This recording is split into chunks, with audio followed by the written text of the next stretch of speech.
A Psalm of David. The Lord is my shepherd, I shall not want.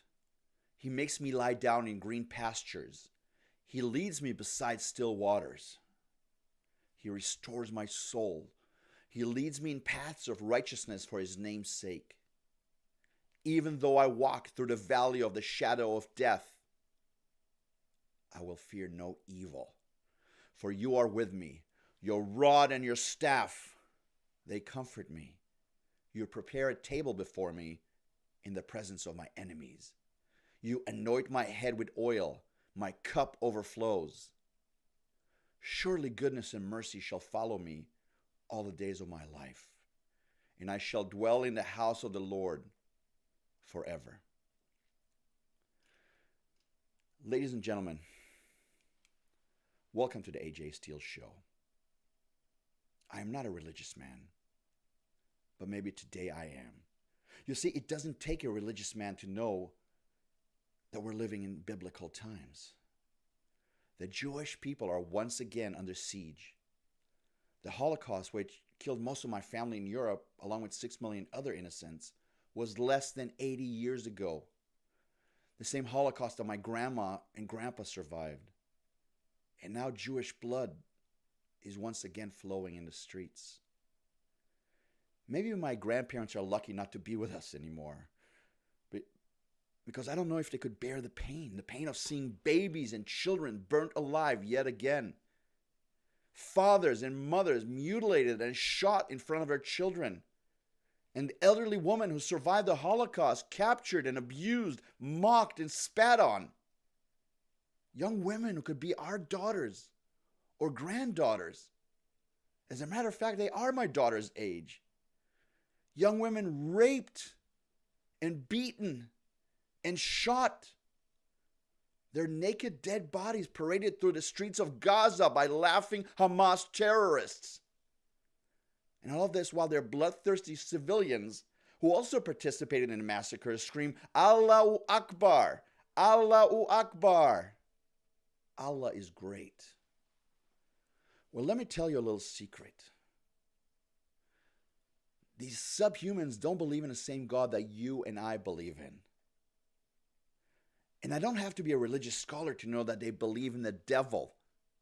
Because only the devil and his followers would unleash such evil and hatred on fellow human beings whose only crime was not being born a Muslim.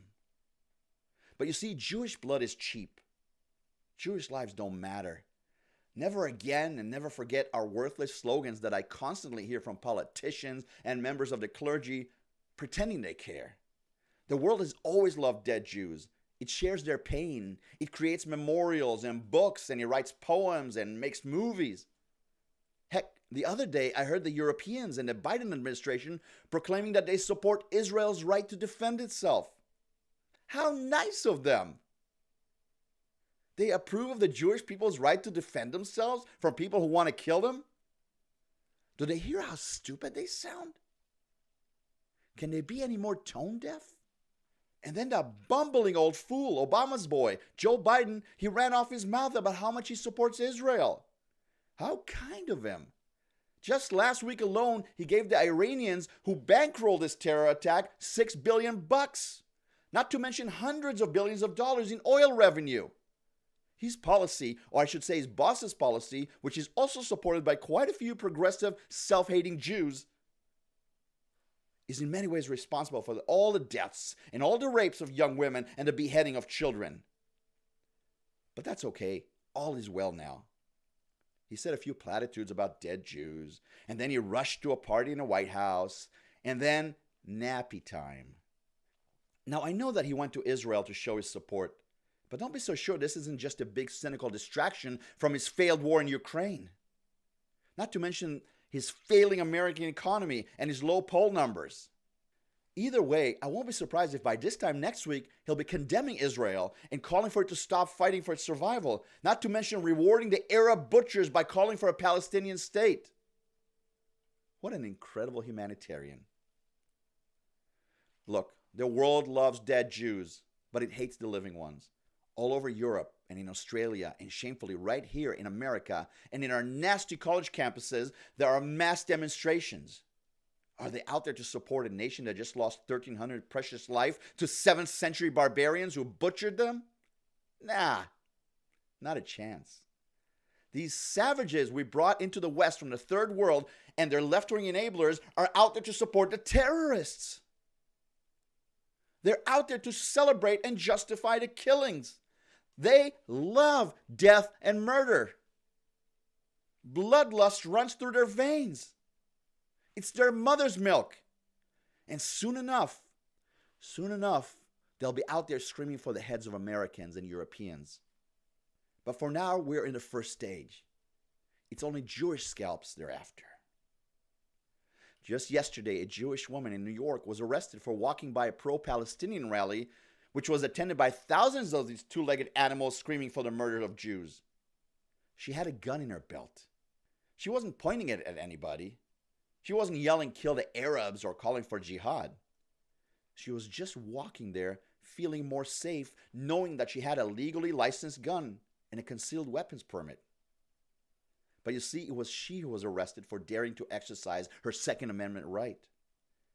It was she who got arrested for having the gall to protect her life. None of the animals calling for violence against her people were arrested. None of them. Pay close attention, my friends. Pay attention, white America. Never forget that the people who want to take your guns are the exact same people who have no problem with our enemies having them. The left loves Jewish people right after they die, but it never fails to condemn them while they're still standing tall and trying to save their own lives. I guess they'd like it much better if they pleaded and begged for their lives, but begging has never worked for the Jewish people, or for any other people for that matter, and it won't help us either. Only strength and resolve will save us. And believe me when I tell you that this show is not just about some Jews who live in a faraway place, an ancient Holy Land named Israel. As a proud American patriot and as a proud Jewish man, I fully understand that my blood is cheap. I've come to terms with that. And I know it's not going to change. None of this is going to change, not even in my lifetime. But whether you love or hate or feel indifferent towards the Jews, you must acknowledge that they've always been the canary in the coal mine. What is happening to them will soon happen to all of us here too. Have you ever truly looked at the thousands of animals dressed in Arab garb protesting in our western cities in New York, San Francisco, LA, Berlin, Paris, Sydney, Australia? Do you think these malignant third worlders from the Middle East, along with their hateful leftist supporters, will be satisfied with only massacring the Jews? Have you ever looked into their eyes? Have you seen their seething and burning anger? You think only Hamas and ISIS are capable of burning children alive? Guess what? Those terrorist organizations and their handiwork are fully supported by most of the Muslim world. Don't believe me? Ask them yourself. Or even better, just look at the videos of them screaming Allahu Akbar in your hometown. And then go home and hug your wives and your children. You don't think this is coming to America and Europe? Think again. Right before you go stick your head back in the sand. In the last few years, Joe Biden and Obama have let in over 10 million illegal aliens into our nation. And let's disregard the Hispanic illegals who supposedly come here to work hard and start a better life. Let's forget them for a quick second and ask a pointed question. How many Muslim terrorists enter our country for the border? How many Syrians and Palestinians and Afghanis and Chechens? How many of them dream of waging jihad against white Christians, the Crusaders as they call them? Do you know how many? I sure don't. And neither does our government. How about those progressive white fools who let in over 8 million Muslims and counting into Europe? How many of them belong to ISIS and Hezbollah and Hamas? How many of them hate white people with all of their hearts? How soon before they start going door to door offering Christians and even killing pro-Islam European lefties. After all, most of the people butchered in the Israeli kibbutzes were uber-progressive Jews who spent their short lives, I should say cut short lives. They spend their lives advocating for diversity and human rights for the Palestinians. So you see, raising the white flag or pointing to your coexist bumper sticker won't help you. Can you imagine your family being murdered by these savages? Maybe you can, and maybe you can't. But most likely you simply choose not to. But there's one advantage we Americans have over those poor Israelis who lost their lives. An advantage that the New World Order globalists want to take away from us. You see, here in America, we still have the Second Amendment. And we have plenty of weapons to make sure that we won't be marched like sheep to slaughter. We will go down fighting. I know I will. Look, I've been telling you for years that some civilizations and religions are completely incompatible with others. We live parallel lives on the same little planet, but we're not all the same. Some people can't function in a civilized society, and they don't belong in our nation. Many of these third world folks, they grew up in tribal societies which worship violence and death. They don't understand the concept of peace, and they don't really care for it. We in the West have been very foolish and arrogant to think that these folks from those backwards nations want exactly what we want. That they dream of a peaceful, productive life surrounded by family and being fulfilled on a personal level. Well, they don't want any of those things, and they don't care to change. The only thing they're capable of doing is being jealous. Jealous of our success, and they hate us for it. I don't care how many of them you stick in positions of power and how many of them you educate in our universities for free. Most of them will always be bloodthirsty savages. Would you allow an African lion in your living room? Would you release a wild boar in your backyard? Earlier today, I asked you to look at people's eyes, because the eyes are a window to the soul. Now, many years ago, I remember something that I saw when I was visiting the zoo with my 4 kids. It was something that shocked me to my core. I still remember going to the wolf enclosure and just by a weird chance, locking eyes with a gray wolf for a short millisecond. And let me tell you, I got a chill because in his eyes I saw primal murder and coldness. This chill shuddered me, even though I was safe behind a protective glass. Now, let me tell you something else that creeps me out. Sometimes I get that very same chill when I look at the eyes of some of these protesters from the Middle East whom we've welcomed into America with open arms. Look into their eyes, and you will see what I mean. It's the primal look of a wild animal which completely lacks any compassion or humanity. It's a look that only reflects violence and murder. And soon enough, these nice folks, they won't just be in the streets screaming and spitting at us. Soon enough, they'll be in our homes. And if you think I'm being hysterical or melodramatic, think about those 1,300 Israelis who were brutalized by these Islamists. These poor Israelis who are really not very different from you and I.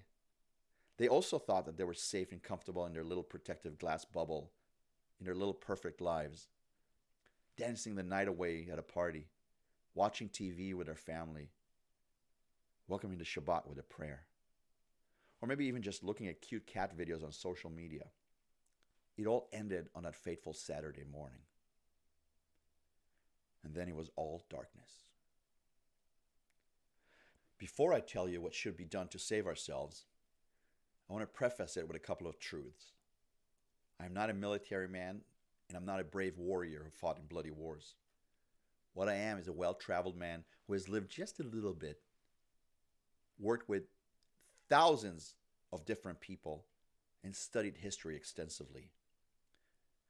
I know where things are headed, and I know that history always repeats itself. Rome came and Rome went. The USSR came and the USSR went. Same for ancient Judea, the home of the Jews. And the same will unfortunately happen to the US. But while history does march on, there are many instances when its course was changed by brave men who dared take unpopular actions. There's no reason we have to lose everything that we've built. We don't have to give up our lives and the future of our children. But drastic action is needed. And to be honest, I don't even know if the West is still capable of doing what needs to be done. I don't even know if the Israelis have the stomach for it anymore. But serious action must be taken, and very soon, before it becomes too late for all of us. The barbarians are not at the city gates anymore. They're already inside. Look, Israel can sit around and keep playing a tit-for-tat war with the Arabs and their Iranian backers until it's completely overrun by them, which in my estimation would happen in less than 2 years. Or Israel can take the initiative and stop being reactive. Having a good defense is great, but only touchdowns win the game. Now, speak of semantics. Please excuse me if I don't play the same games other conservative hosts play. I always tell it like it is. And maybe that's the reason the AJ Steele show has been completely banned from Twitter and severely shadow banned from Facebook and YouTube and the rest of the deep state social media lackeys. I don't want to make this about myself, but think about this. Elon Musk and Mark Zuckerberg banned and canceled us. Yet Hamas and Iran, they're allowed to continue posting photos of dead children and to post threats against American and Israeli civilians. Look, I have never hurt anyone in my entire life, except perhaps with my words. But apparently, the American media and big tech feel that the AJ Steele show is more dangerous than the maniacal butchers responsible for the murders of hundreds of thousands of people.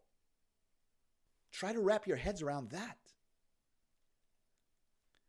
But getting back to Israel, the Israelis have grown comfortable and overconfident just like us. It happened due to the rise of the unhinged left and drug use and extreme feminism and LGBTQ indoctrination and video games and a blind over-reliance on activist courts who make rulings based on absolute morality instead of logic and practicality. But to survive, they need to snap out of this political correctness insanity. And they need to start attacking instead of reacting. I don't give a rat's ass about the so-called civilians in Gaza. They're no less bloodthirsty than Hamas, which they voted for and fully support. These civilians in Gaza fully participated in butchering Israelis in their homes, while the rest of them had a great old time kicking and spitting captured Israelis and handing out candy when they heard that thousands of them were massacred. These animals, and I use that term very loosely, are not civilians. They are the enemies of the free world, and they must be destroyed no matter what the pretty people in our universities and our self-loathing newspapers tell us. The terrorists must be destroyed. Gaza should be leveled and conquered, and the population must be transferred to other Arab countries and as far away from Israel as possible. All the nonsense about two-state solutions and Jews and Arabs living side by side in peace is a pipe dream. It's not a small world after all. This is not Disneyland. This is the Middle East. It's a pipe dream smoked up by anti-Semites and angry progressives and self-loathing Jewish lefties. Look, peace will never happen. You can't have peace with people who don't even think that you have a right to exist. Period. End of story. And to be honest, and on a personal note, I'm done shedding tears for our enemies. They started this war, and they should be made to pay for their evil actions. In World War II, we firebombed Dresden, and we nuked Japan twice, and we killed millions of Germans and Japanese, and that's how we won the war. And if it was up to me, I'd do it the same way all over again. And let's talk about these so-called civilians for a second. Most Germans loved Hitler. Most Japanese loved their emperor. And I know for a fact that a much higher percentage of these so-called Muslim Palestinians, they fully support the savagery of Hamas. So why should they be afforded any mercy?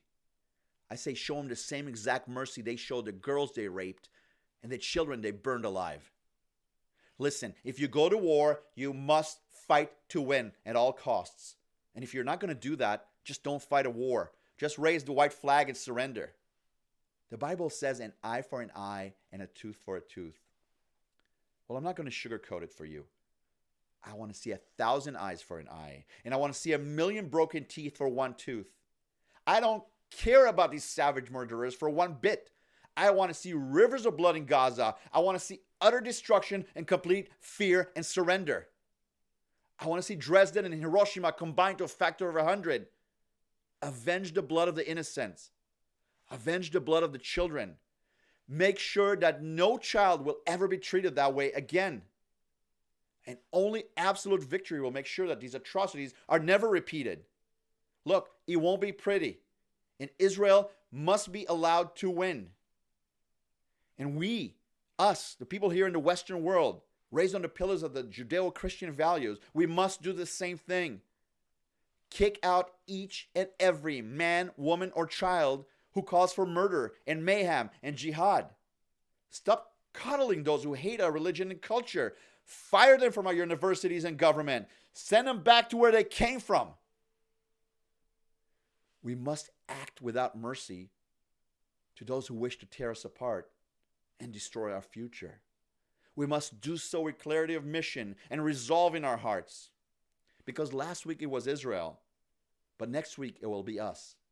And believe me, 9/11 was just a storm in a teacup compared to what's coming. At this point, it's either us or them. The civilized world against the savages. And don't tell me about peace. I don't want to hear another word about peace. Peace will come when all the monsters who don't believe in it are dead and buried. Just a few minutes ago, I heard that the Iranians and their terrorist buddies in Lebanon just threatened that they will enter the war against Israel if it dares to continue defending itself from Hamas. Can you believe their nerve? It really makes me wonder, what are the Israelis waiting for? Are they waiting for more raped girls and mutilated children? Are they waiting for Joe Biden or George Soros' approval? Nuke Iran and Hezbollah today. Take the initiative and take them out without mercy. Kill them all or be killed. When a subhuman looks you in the eye and tells you that he's coming to kill you, you better believe it. This is war. And it's either us or them. Ladies and gentlemen, thank you for listening to the AJ Steele Show. I hope you consider subscribing to our podcast on iTunes and Spotify and YouTube and Rumble. And I hope you continue spreading the word about us to your family and friends. But most important, I truly hope that you consider our words and draw your own conclusions. The actions we take or refuse to take in the next few days and weeks and months could very well be the actions that define our nation's future. To all my family members and friends in Israel who are currently serving in the military, fighting for their nation's survival, may God strengthen your hearts and protect your lives and safeguard Israel. And may God bless the American people and America forever.